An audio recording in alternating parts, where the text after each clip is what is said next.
Bonjour, je vous retrouve aujourd'hui pour vous faire un descriptif de cet engin, le e-bike de Matra, que j'ai coutume d'appeler maintenant Magic Bike tant il m'a séduit.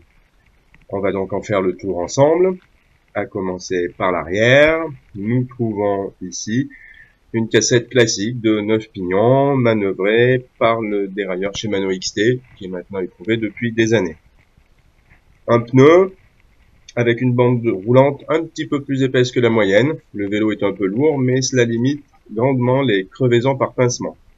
À l'arrière, un frein très efficace, Magura hydraulique à disque, ainsi qu'une béquille qui nous permet de stationner le vélo vertical où que l'on soit. Astucieusement rangé le long de la tige de selle, ce câble cadenas nous permet d'attacher le vélo pour un accès pédestre ou toute autre nécessité. En lieu et place des plateaux, on trouve le moteur central Bosch, alimenté par cette batterie, verrouillée par une clé que l'on peut retirer et charger sur secteur à la maison. À l'avant, la fourche RockShox, bloquable et réglable, ainsi que le frein hydraulique à disque Magura. Très efficace, puissant, ce freinage est à prendre en main au cours des premiers mètres. Voilà, somme toute, ce vélo, pour sa partie mécanique traditionnelle, est très bien équipé. Voyons maintenant ce que l'on trouve au niveau des commandes sur le guidon.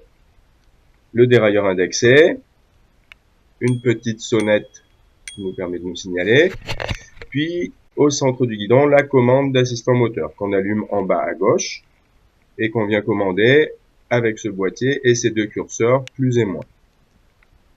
Cela nous permet de choisir l'assistant moteur que l'on souhaite, 4 modes différents, Eco, Tour, Sport ou Turbo. Ce bouton I nous apporte pas mal d'informations au cours de notre itinéraire, à savoir notre temps de trajet, notre vitesse maximale, notre vitesse moyenne, mais aussi et surtout l'autonomie de la batterie. L'autonomie de la batterie peut être lue dans chaque mode d'assistance, ce qui nous permet, en cours de route, de vérifier qu'on aura bien l'énergie nécessaire à l'utilisation du moteur pour le retour. Si le vélo est très bien équipé, on se doit d'en faire autant. Donc, casque obligatoire. Je suggère fortement une paire de gants et tout aussi fortement une paire de lunettes pour se protéger les yeux par tout temps. En piste.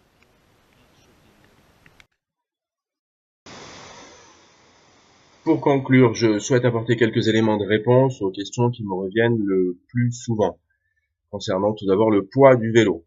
18 kg là pour le e-bike Matra, à peu près le poids médian de tous les VTT assistance électrique. L'autonomie de la batterie.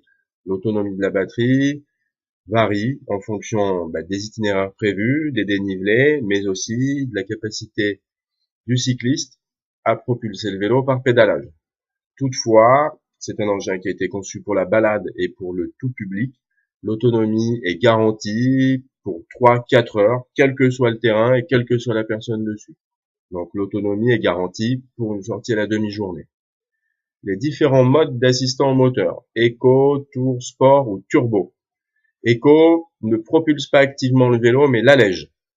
Tour fournit à la roue arrière une fois et demie la puissance que l'on met dans le coup de pédale. En mode sport, 2 fois à la roue arrière. En mode turbo, 2 fois et demi à 3 fois à la roue arrière la puissance qui est mise dans le coup de pédale.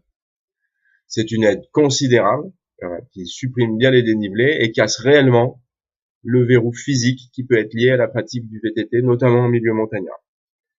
Je vous invite vivement à venir vers moi pour découvrir tout d'abord cet engin. Puis si vous êtes séduit, ça sera avec plaisir que je vous emmènerai sur mes itinéraires de la chaîne des Puys. À bientôt!